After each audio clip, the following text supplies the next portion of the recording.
Proses naturalisasi Justin Hubner sudah sampai tahap akhir. Yang terakhir, statistik 5 striker timnas Indonesia, siapakah yang terbaik? Ya, simak selengkapnya di sini bersama saya untuk Anda.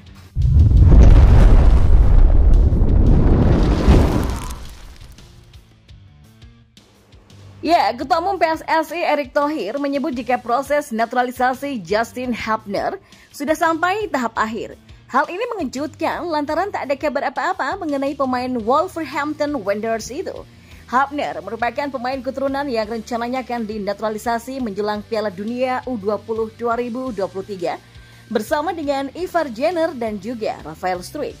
Namun, usai turnamen tersebut batal digelar di tanah air, proses naturalisasi menemui jalan buntu.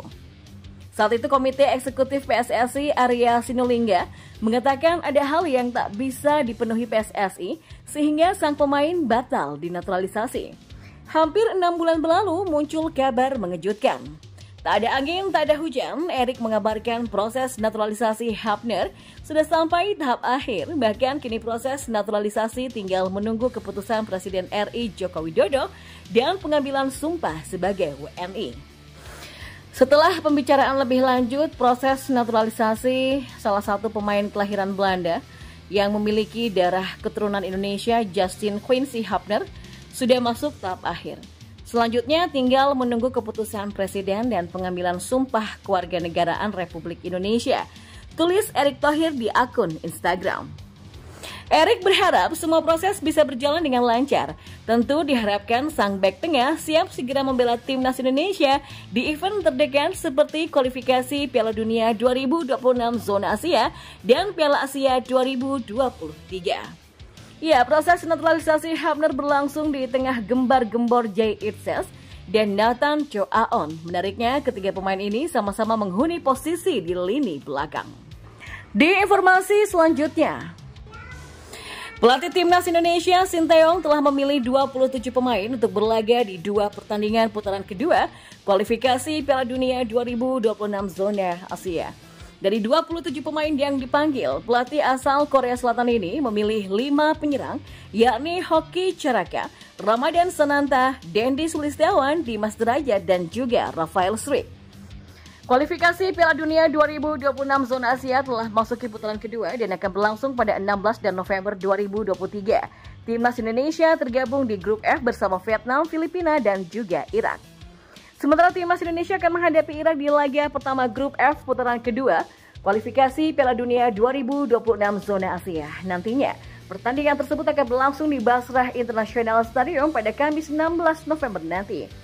Ya, usai melawan Irak, timnas Indonesia akan menghadapi Filipina di pertandingan kedua. Laga tersebut akan berlangsung di Stadion Rizal Memorial pada Rabu 21 November 2023. Pada Kamis 2 November 2023, PSSI telah mengumumkan 27 pemain untuk memperkuat timnas Indonesia. Sementara terdapat 5 penyerang yang diharapkan bisa membawa skuad Garuda meraih kemenangan. Dan berikut adalah statistik 5 penyerang timnas Indonesia di putaran kedua kualifikasi Piala Dunia 2026 zona Asia. Yang pertama, Ramadan Sananta. Ya, Ramadan Sananta telah menjadi salah satu penyerang muda berbakat tanah air dan langganan dipanggil ke timnas Indonesia. Penyerang berusia 20 tahun itu berhasil mencuri perhatian Sinteyong setelah mampu mencetak 5 gol dari 13 penampilan bersama Persis Solo di Liga 1. Selain itu, Ramadan Sananta juga tampil apik saat timnas Indonesia menghancurkan Brunei Darussalam dengan skor agregat 12-0 di putaran pertama kualifikasi Piala Dunia 2026 zona Asia. Tampil di 2 laga, penyerang bertinggi 182 cm itu sukses mencetak 3 gol. Yang kedua ada Dimas Derajat. Ya, Dimas Derajat menjadi pilihan Sinteyong untuk mengisi posisi lini serang, namun bersama Persikabo 1973 di Liga 1. Penyerang berusia 26 tahun itu belum mencetak gol meski telah tampil sebanyak 10 pertandingan. Kendati demikian, Dimas Derajat menunjukkan ketajamannya bersama timnas Indonesia di putaran pertama. Meski hanya tampil dalam 1 laga, tetapi penyerang asal Gresik, Jawa Timur itu sukses mencetak 3 gol ke gawang Brunei Darussalam. Yang ketiga ada Dendi Sulistiawan. Ya, Dendi Sulistiawan masih kesulitan untuk menunjukkan performa apik bersama Bayangkara FC. Pasalnya, penyerang berusia 27 tahun itu baru membuat 1 gol dan 2 assist dari 16 pertandingan. Sementara bersama timnas Indonesia, Dendi Sulistiawan belum menyumbangkan gol di kualifikasi Piala Dunia 2026 zona Asia. Tampil di 2 laga menghadapi Brunei Darussalam, ia tak menyumbangkan gol ataupun assist.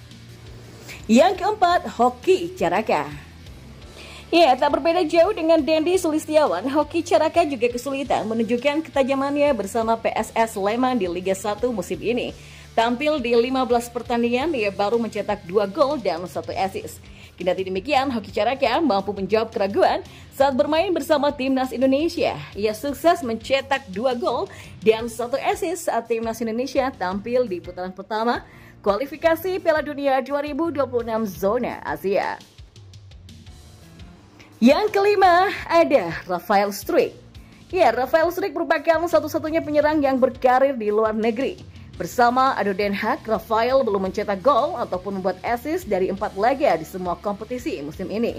Meski belum mencetak gol bersama klub asal Belanda tersebut, namun Sinteyong tetap memanggil Rafael Struijk untuk memperkuat timnas Indonesia. Tapi penyerang bertinggi 187 cm itu tak mendapatkan kesempatan bermain di 2 laga awal putaran pertama kualifikasi Piala Dunia 2026 zona Asia akibat mengalami cedera. Stefano Lillipali seperti diabaikan oleh Sinteyong. Lillipali sudah tak dilirik oleh Sinteyong bahkan sejak timnas Indonesia tampil di putaran pertama kualifikasi Piala Dunia 2026 zona Asia pada Oktober lalu. Kala itu Stefano memang tidak dipanggil untuk memperkuat tim Merah Putih.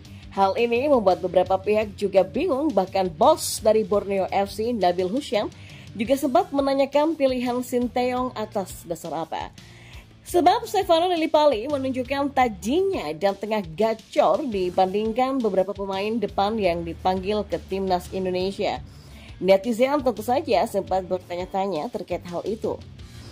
Karena Sinteyong seperti tak melihat catatan bagus Stefano Lillipali.